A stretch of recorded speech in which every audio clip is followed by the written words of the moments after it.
There's our grill master, rocking and rolling. Got some corn-fed New York strip steaks. Yeah, baby.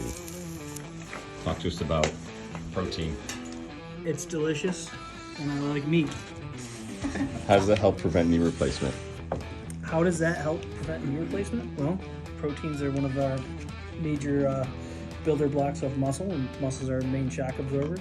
One of the reasons, at least. So do the back stretch. Okay.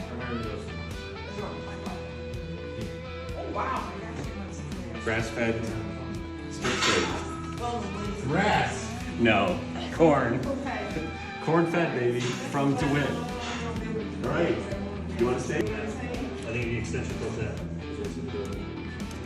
That's his workout for today. But we're gonna have to do that. It's not gonna be very fun.